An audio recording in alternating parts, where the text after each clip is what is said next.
The gardens of New Geneva stretched across the valley like a green ocean under twin suns.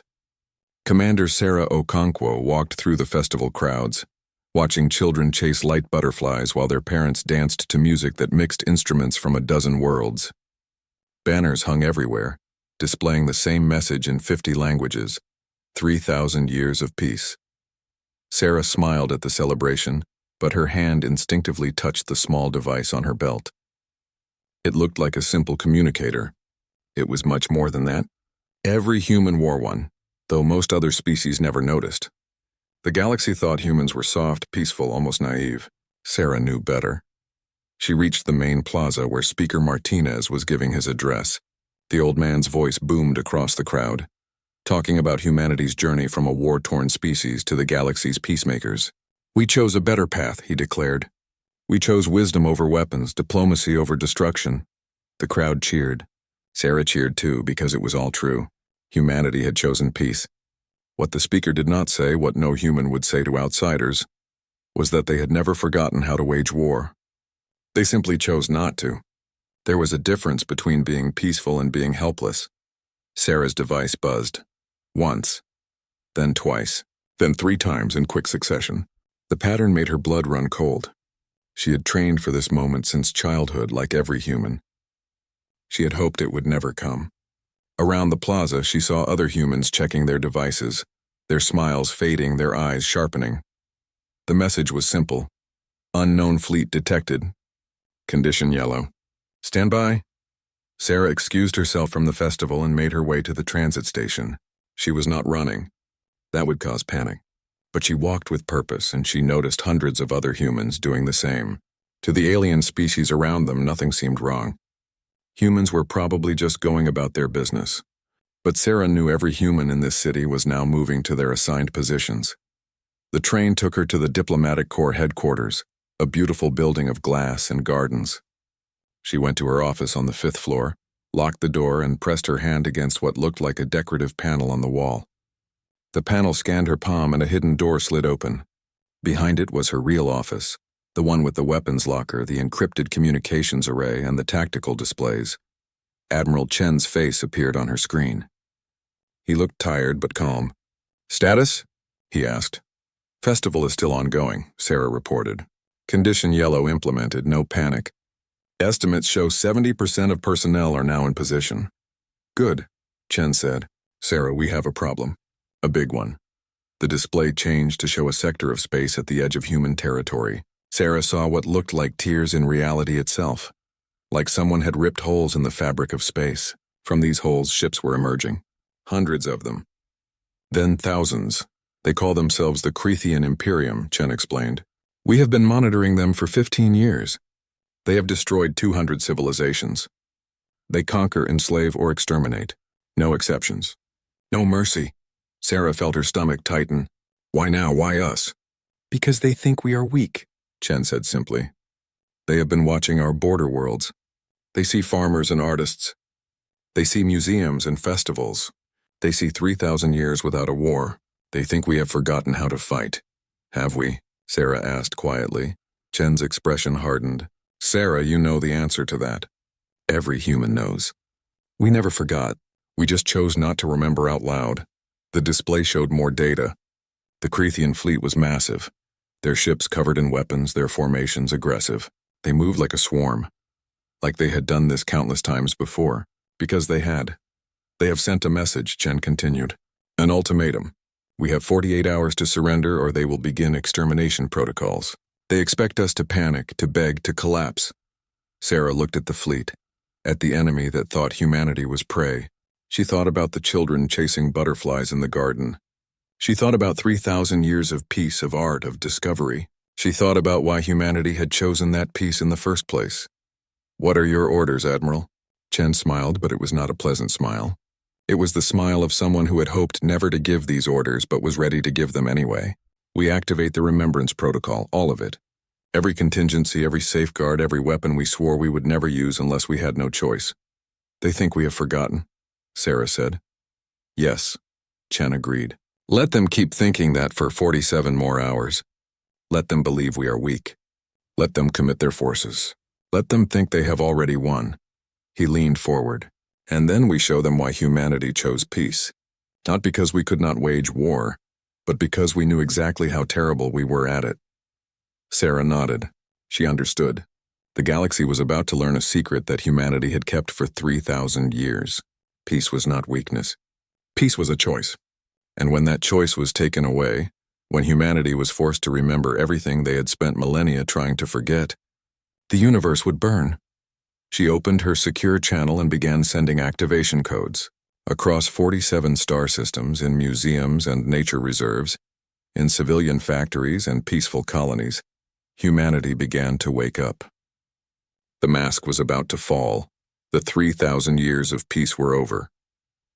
The fire was coming. The Concordate Senate chamber looked like chaos.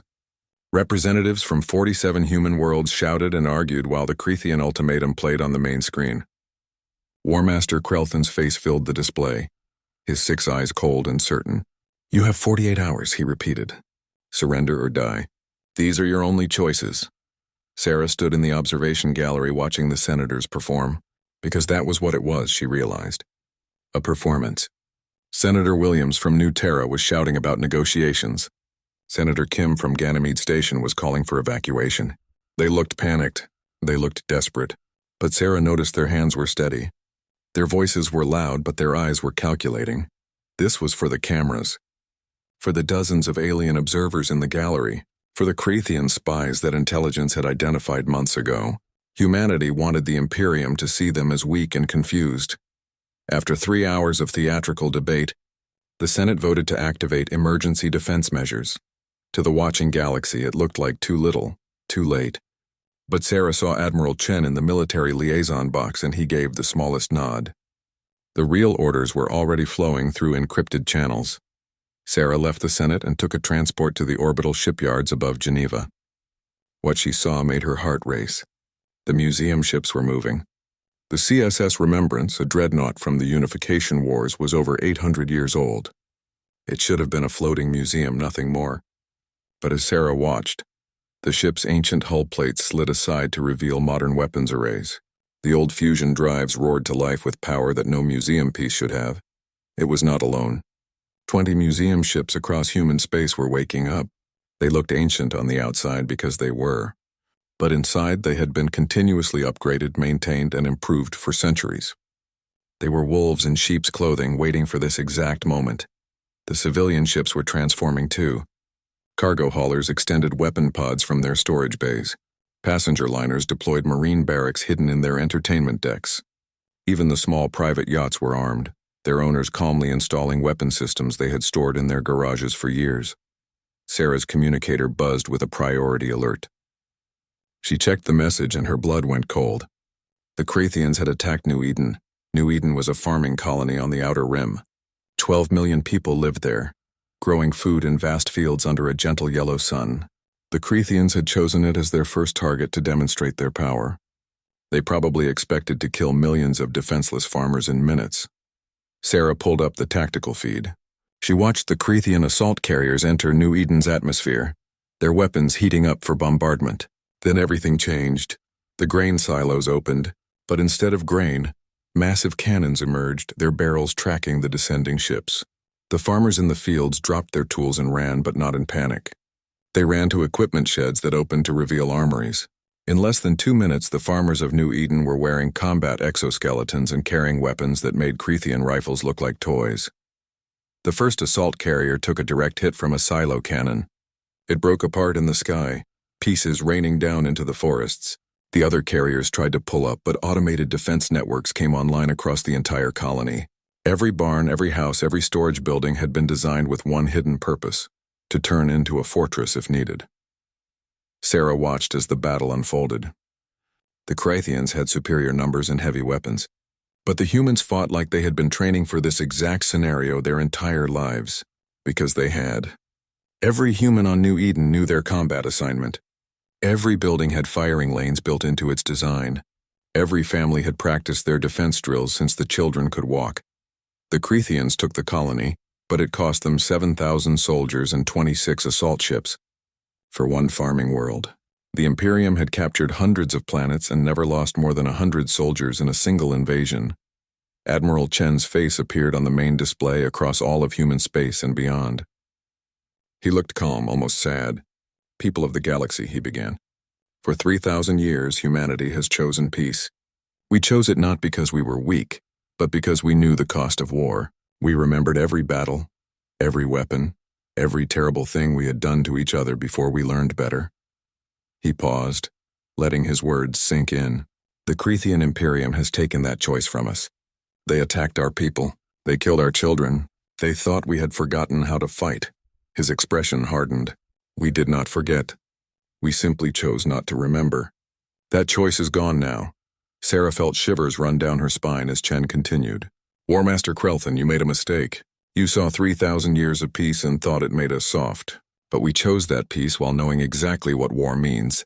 Every human alive has studied warfare since childhood. Every human knows their role. Every human is ready."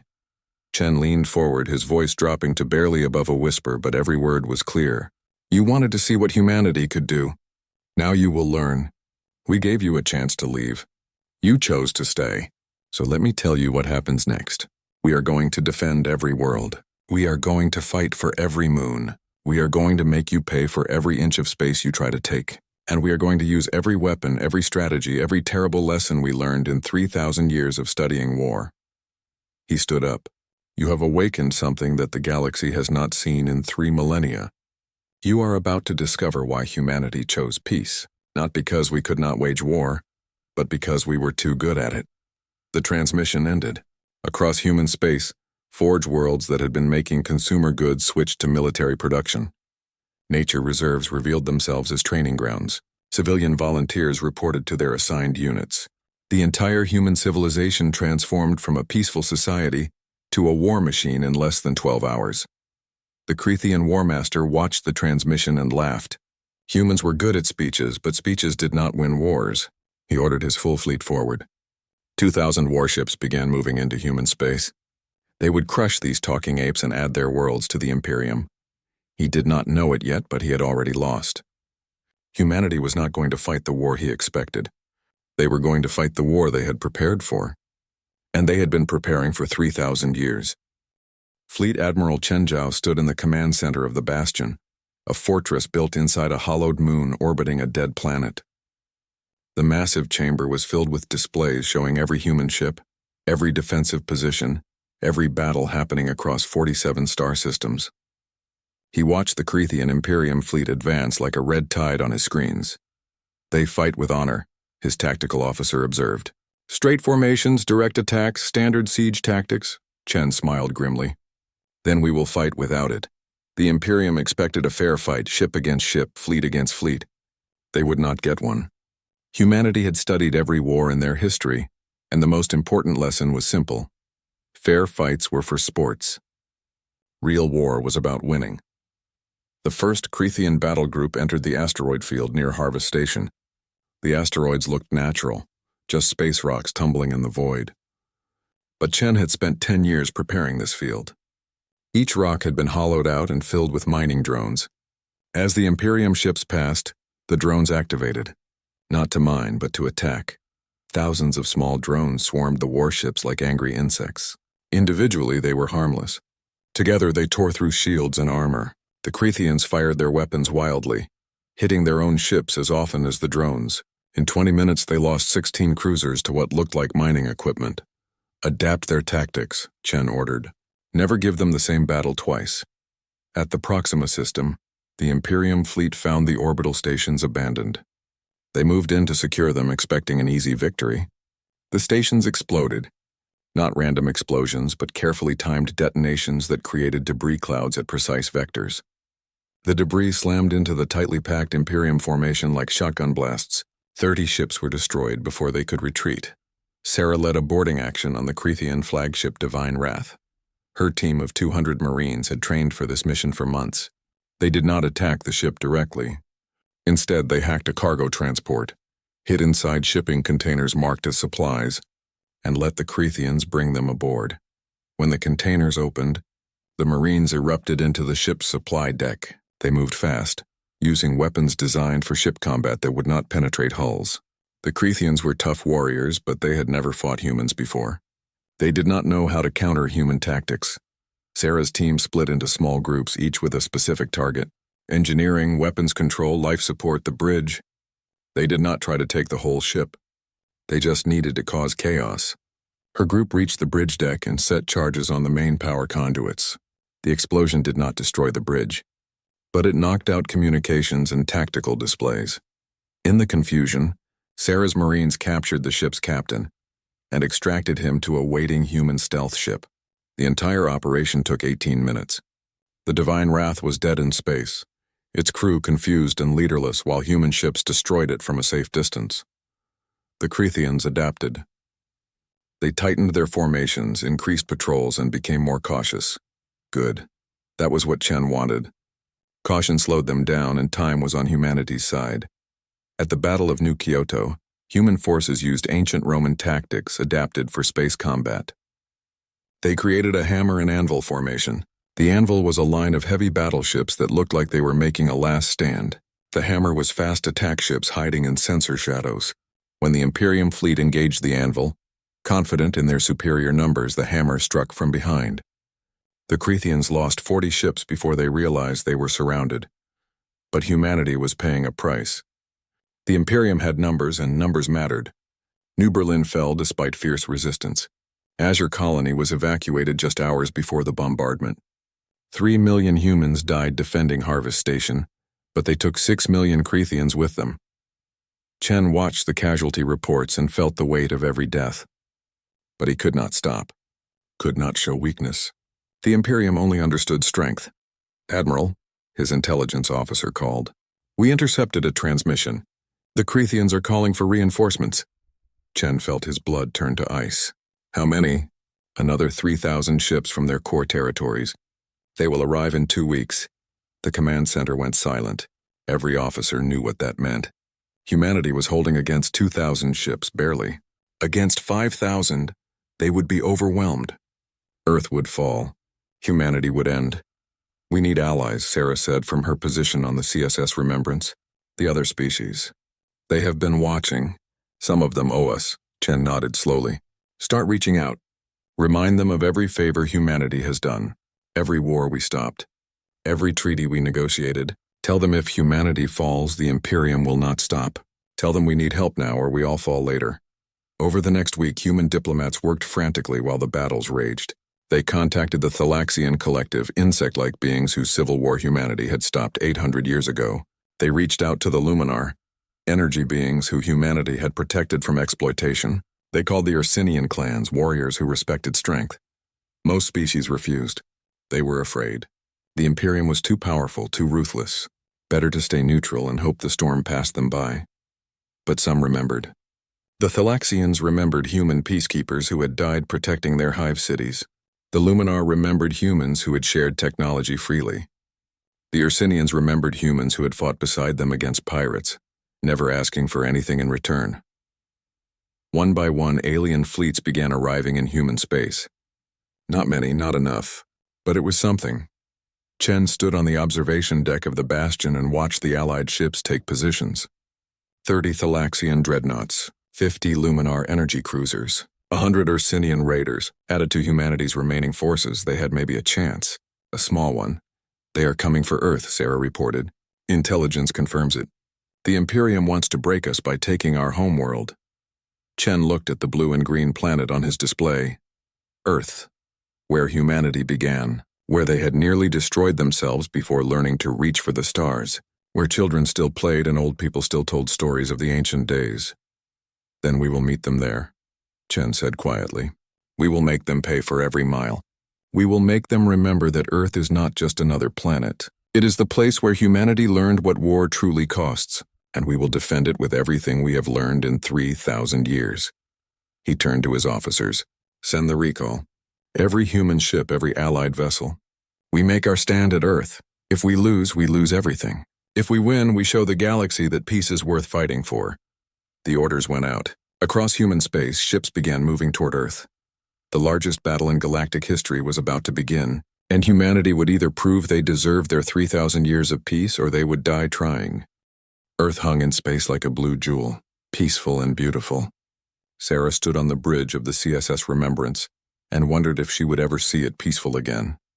Around the planet, humanity's fleet gathered, 1,200 ships, human and allied, preparing to face 3,000 Crythian vessels. The odds were terrible.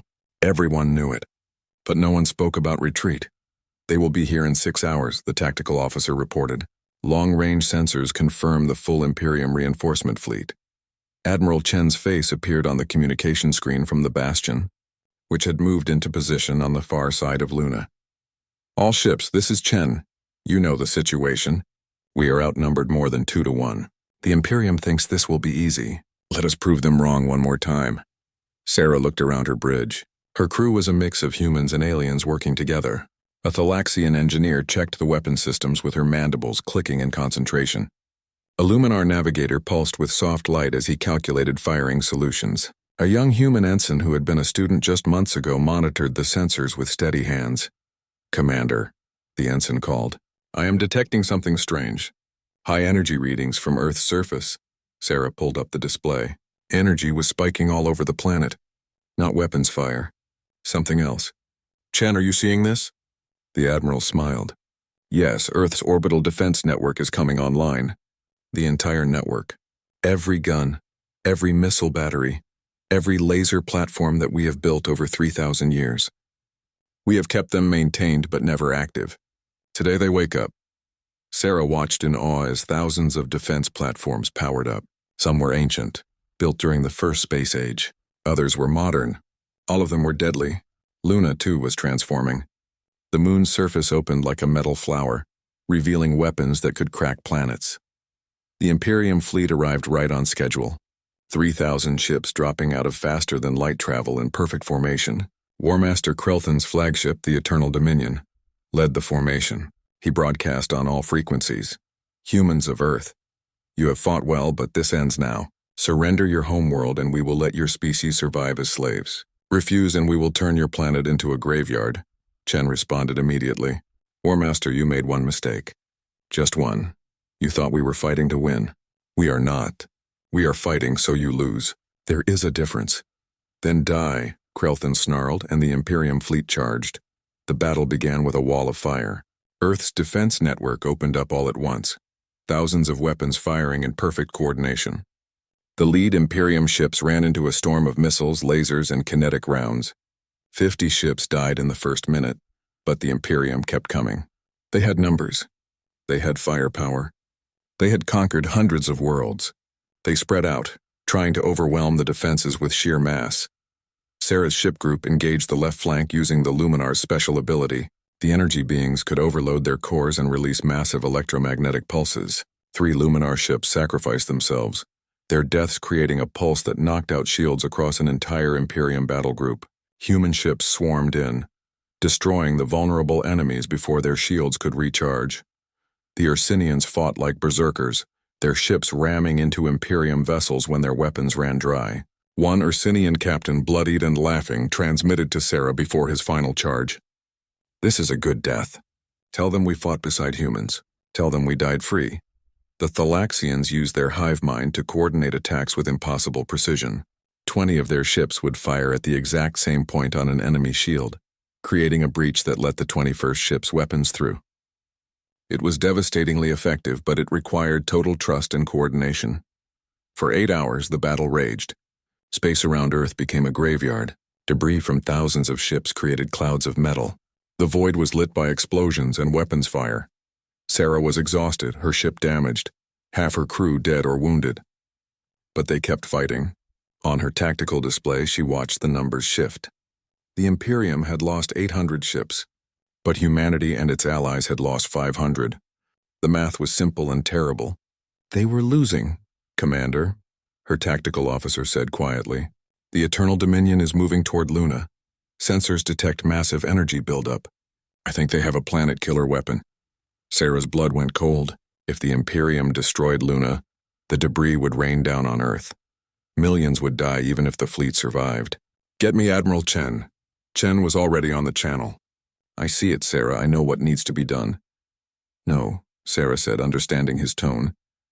"Admiral, there has to be another way." "There is not," Chen said calmly. "The Bastion is a fortress, but it is also a weapon. the biggest kinetic weapon humanity ever built. It is a moon, Sarah. A moon moving at the right speed and trajectory can destroy anything. Sarah felt tears on her cheeks. You will die. Yes, Chen agreed. But Earth will live. Humanity will live. That is enough, he smiled. I am old, Sarah. I have fought in 3 wars. I have seen humanity at its worst and at its best. If my last act is to save our home, then I am content. He turned to give orders to his crew. The Bastion's engines fired at full power, pushing the hollowed moon out of orbit and toward the Eternal Dominion. The Imperium flagship tried to turn, but it was too massive, too slow. Chen had calculated everything perfectly. All ships, this is Chen Zhao. It has been an honor serving with you. Win this fight. Make it mean something.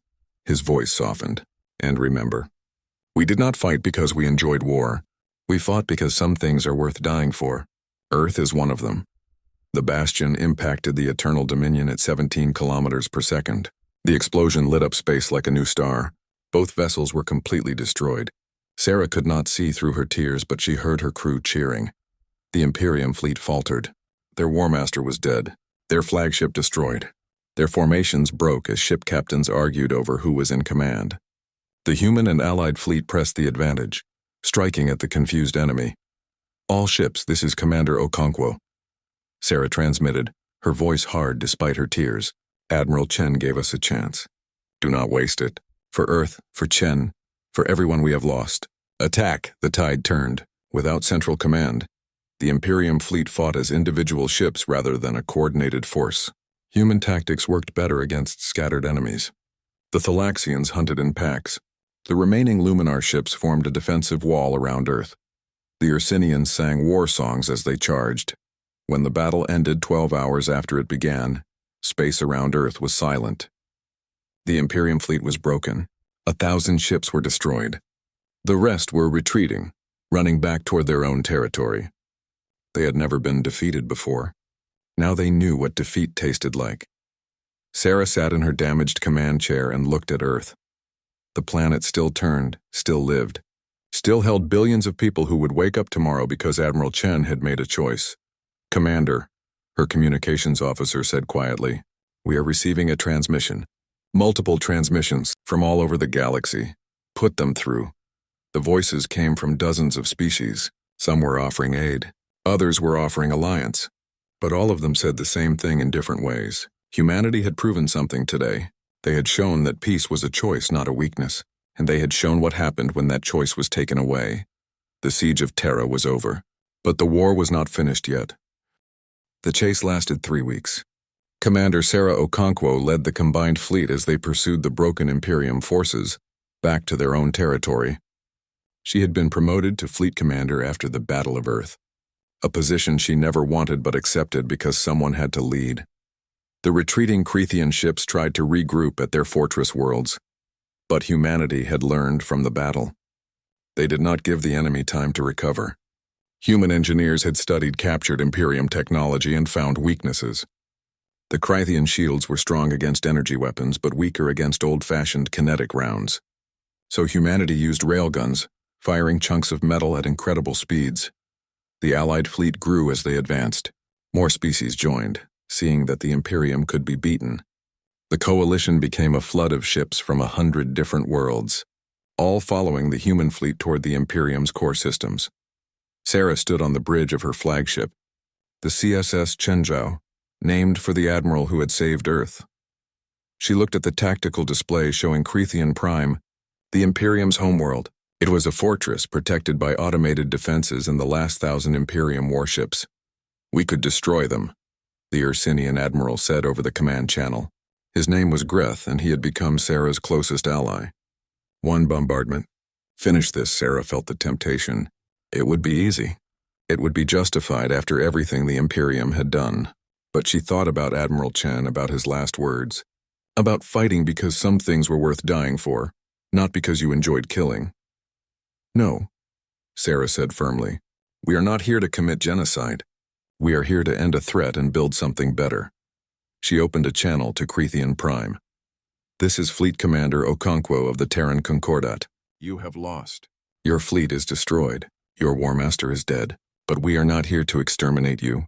We are here to offer you a choice that you did not offer us. Surrender your war leaders for trial. Dismantle your weapons under our oversight. Join the galactic community as equals, not conquerors. Or refuse, and we will do what we must.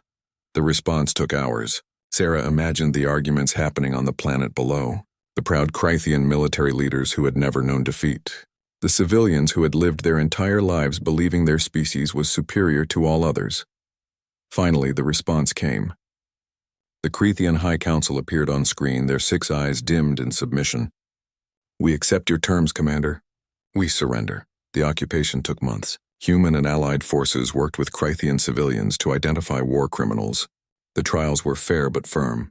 Those who had ordered massacres, who had destroyed civilizations, faced justice, but ordinary soldiers were allowed to go home. The Imperium's weapons were dismantled, but Sarah made sure it was done carefully. We are not destroying their ability to defend themselves, she explained to her officers. We are removing their ability to conquer others. There is a difference. Sarah also insisted on reparations, but focused on rebuilding rather than punishment. Krythian resources went to reconstructing the worlds they had destroyed. Krythian engineers worked alongside human and allied builders to repair the damage of the war. A year after the Battle of Earth, the Galactic Concordat was formed. It was not the small human organization anymore. 300 species joined, including the Krythians. The founding principles were simple: mutual defense, peaceful resolution of conflicts, and the understanding that strength should protect, not dominate. Sarah stood in the new Concordat Senate on New Geneva, watching representatives from hundreds of worlds debate trade agreements and exploration rights. It was boring. It was bureaucratic. It was beautiful. You look tired, Greth said, settling his massive frame into a seat beside her. The Ursinian warrior had become the Concordat's military advisor. I am, Sarah admitted. I keep thinking about everyone we lost. New Eden, New Berlin. Admiral Chen, 3 million dead on Harvest Station. All the Luminar who sacrificed themselves. The Ursinian warriors who died singing. Greth nodded slowly. In my culture, we believe the dead watch over us. They see what we build with our survival. Do you think they would be proud? Sarah looked at the Senate, at former enemies working together, at species who had been afraid now standing united. I hope so. The Festival of Vigilant Peace became the new celebration, replacing the Festival of Eternal Dawn. It was not as cheerful as the old festival. People remembered the cost, but they also celebrated what they had protected. Sarah walked through the festival 50 years after the war ended. She was old now, her hair white, her body tired, but she made this pilgrimage every year to the memorial of the fallen on Luna. The moon had been repaired after the battle, and in the exact spot where Admiral Chen had died, they built a memorial. It was a simple structure, just a wall of names. 3 million names of humans who died, but also the names of every Thalaxian, every Luminar, every Ursinian, and even the Krythian civilians who had died in the war, because Sarah had insisted. We remember all the fallen, she had said. Not just ours. Every life lost to war is a tragedy. A young human cadet approached her. She could not have been more than 18, fresh from her civic service training. Excuse me, Commander Okonkwo? I just wanted to thank you, Sarah smiled. For what? For winning. For protecting Earth. For teaching us that peace is a choice. The girl paused. I read Admiral Chen's logs in the archives. His final entry. About proving we could be trusted with both peace and war. He was a wise man, Sarah said quietly. The cadet looked at the memorial wall. Do you think we have proven it? That we can be trusted with both? Sarah considered the question. The Concordat maintained a strong military now. Every species contributed ships and soldiers, but they had not fought a major war in 50 years. Disputes were resolved through diplomacy. Threats were met with strength, but strength used carefully, proportionally. I think we are learning, Sarah said finally. That is all any species can do. Learn from the past, protect the present, and build a better future. The cadet saluted and walked away. Sarah stood alone before the memorial, reading the names. She found Admiral Chinzhou and placed her hand on his name. We did it, she whispered. We proved that peace was not weakness. We showed the galaxy that humanity chooses peace from strength, not from fear. And we built something worth protecting. She looked up at Earth, hanging in the sky above Luna. The planet was green and blue, peaceful and alive. Defense satellites orbited silently, weapons cold but ready. Ships patrolled the system, watchful but not aggressive. It was the perfect balance. Humanity had spent 3,000 years preparing for a war they hoped would never come. When it came, they had won. But more importantly, they had won without losing themselves. They had fought with everything they had, used every terrible weapon and tactic they knew, and then put those weapons away when the fighting stopped. Other species were learning from humanity's example. The galaxy was not perfect. There were still conflicts, still disagreements. But now there was a framework for handling them. Now there was an alliance strong enough to stop aggressors before they became empires. Sarah left the memorial and took the transport back to Earth. She was tired. She was old. But she was content. She had fought to protect peace, not to win glory. She had led not because she wanted power, but because someone had to step forward. That night, she sat in her garden and watched the stars. Somewhere up there, ships were patrolling. Soldiers were training. Diplomats were negotiating treaties. The galaxy was still dangerous, still uncertain, but it was also hopeful. A message came through on her communicator. It was from the new academy, asking her to speak to the next generation of officers. They wanted her to tell them about the war, about Admiral Chen, about what it meant to choose peace while remaining ready for war. Sarah smiled and accepted. The young needed to know. They needed to understand that peace was precious not because it was easy, but because it was hard. Because maintaining peace required vigilance, strength, and the wisdom to use that strength only when necessary. She looked at the stars one more time before going inside. Tomorrow she would talk to the cadets. She would tell them about the 3,000 years of peace, about the fire that ended it, and about the new peace that rose from those ashes. She would tell them that humanity's greatest strength was not their weapons or their tactics. It was their ability to remember the cost of war while building a peace worth protecting. And she would tell them that this peace, this vigilant peace, was the future worth fighting for. Not because fighting was glorious, but because what they were protecting was precious beyond measure. The stars shone down on Earth, on the Concordat, on a galaxy learning to balance strength with mercy. And humanity watched over it all, neither soft nor cruel, but ready, always ready, forever vigilant, forever hopeful, forever human.